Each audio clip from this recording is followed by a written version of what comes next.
প্রভুর সেবা কাজ করার জন্য কেবল আর কেবল যদি টাকা পয়সা ধন সম্পদ এইটার উপর নির্ভর করে যদি কেউ সেবা কাজ করে, তাহলে সে কখনো ওই মেজদের পাশে দাঁড়াবে না।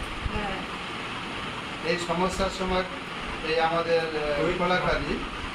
কোলাখালী আমাদের একজন লুকিয়ে লুকিয়ে ওখানে একজন পাস্টার আসতো, ঠিক আছে, যেই রূপাদি স্বপ্নদি তাড়ন হয়েছে কোলাখালী আসা বন্ধ করে দিয়েছে, পাশের গ্রামে শুরু করেছে, ঠিক আছে। এরা হচ্ছে বেতনভোগী কর্মচারী, এবং আমাকে কতবার মুন্ডু কেটে নেবে বলেছে, রক্ত গঙ্গা বইবে, ঠ্যাং কেটে নেবে বলেছে। আবার কে? অন্য জানটা। ধরো কল্পনাদির বাড়ি আসি, কল্পনাদি যা, আরে স্বপ্নাদির বাড়িতে যাই, স্বপ্নাদি যা, এরকম কথা বলেছে।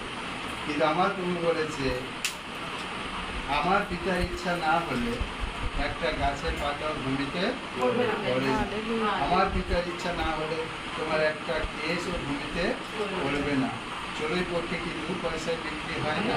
কিন্তু আমার পিতা ব্যক্তি রেখে সেই একটা চড়ুই পক্ষীও ভূমিতে পড়ে না। হালেলুয়া।